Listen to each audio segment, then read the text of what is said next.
conversation with Mr. TV Narendran, the Managing Director of Tata Steel, one of the largest steel producers in the world. Thank you very much, sir, for talking to Moneycontrol. Give us a sense of the mood at Davos this time around. Is it very pessimistic, or are people hopeful of a pickup and uptick in China since they've opened up the economy now? What trends are you picking up? Thank you for having me here. It's been a bit of a mixed bag. If you talk to all the Indian delegates who are here, everyone's optimistic and rightly so. If you talk to the Europeans, they're quite pessimistic. The Americans are also waiting to see how long will the inflation stay. But I think America has always displayed tremendous resilience, and I expect it to bounce back. To me, the positives have been China. I've been hearing a lot of good stuff coming out of China. Over the last 2-3 years, I understand the savings rate in China was about 35% compared to 25%, which is normal for them. And there's an expectation that all that will come into the consumption economy as well as into the travel economy. I'm told the request to travel out of China, or the travel platforms are seeing requests for more than, which are growing at 3 digits. It's like more than 100% growth. So there's an enormous amount of pent-up demand, I think, which is probably going to come out of China, despite all the challenges that they're facing. And that gives me a little bit more optimism than when I came to Davos.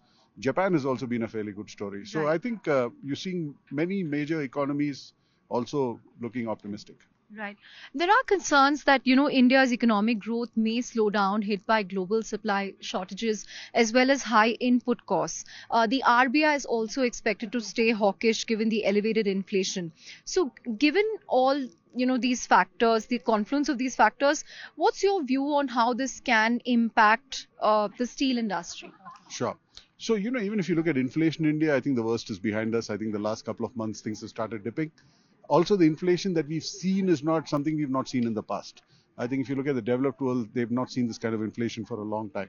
So I think in India, things are a bit more under control than we've seen in the past, and I think things will get better. As far as steel industry is concerned, there are two factors. One is the demand side, and I think the demand side is strong because of the government's continued focus on infrastructure. And I think that will continue because you have the elections next year as well, so the government will be keen to complete a lot of the projects that they've started. On the supply side, the cost pressures are there because coking coal costs have been trending up. Actually, iron ore prices have been going up, again reflecting what's happening in China. So there will be cost pressures on the steel industry because, as you saw from the numbers, most steel companies are not making money, and hence there's not much room to go down further. And even if you see in China in the last 4 weeks, steel prices have gone up almost, domestic steel prices have gone up almost $100. So I'm quite positive over the prospects of the industry over the next few quarters. And globally also, you mentioned in terms of your the global steel outlook that you're seeing. So globally, yes, in Asia, we're certainly seeing steel prices go up. In Southeast Asia, it's up at least $70, $80. Domestic price in China up $100. In Europe, price increases have been sought.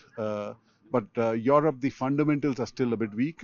But good news is gas prices have been dropping, while it doesn't seem so. But this is seen as a warmer summer. I mean, warmer winter than normal.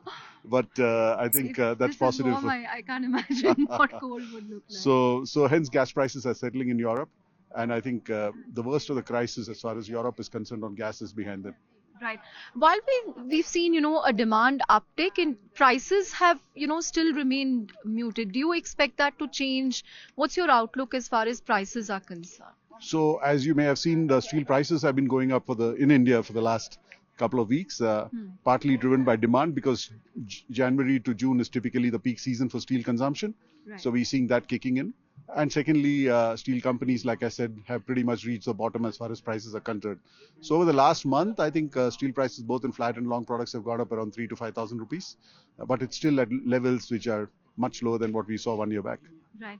If I look at your net profits, sir, the first 6 months of FY23 was significantly lower than a year ago. So how has the year panned out so far for you, and how do you expect to close the current fiscal? I think what we've guided in the past was Q2 in some sense for India was the toughest quarter because you had the confluence of high coking coal prices and low steel prices. Things started improving. Margin expansion started happening in Q3, not as much as we expected, but it will continue going forward. So I see the India side continuing to do better quarter on quarter. Europe probably will have its toughest quarter in Q3 because that's when the demand was most fragile and the costs were not any lower. But I'm seeing things starting to improve in Europe as well. Right.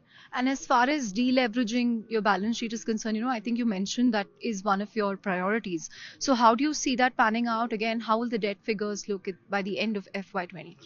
I wouldn't give a guidance on the specific debt figures for the end of the year yet.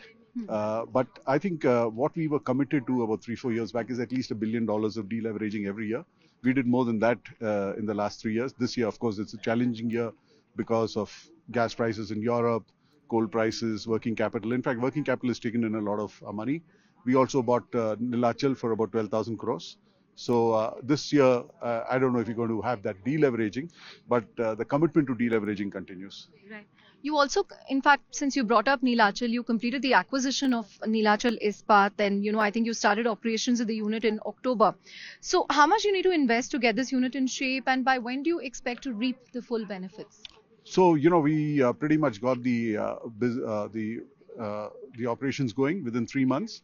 They were close to almost 3 years, so that was a great work done by the team. We didn't have to spend so much capex to get it going to this level, and we'll take it to 1 million tons a year without much capex, maybe 200-300 crores of capex. That's more to take care of spares and things like that. The major capex will happen after this. We want to expand it to about 5 million and then to 10 million. We'll go to our board in the next few months when we ramp it up to 1 million, and then then come back on the capex that is required. But already the plans are being made. Right. Tata Steel has, also been very acquisitive. I think some of your Bhushan Steel, Usha Martin, as well as Neelachal. So, will you be open to doing more acquisitions? What kind of appetite do you have, or from here on, is it going to be more organic, sort of doubling down on the acquisitions that you've already made?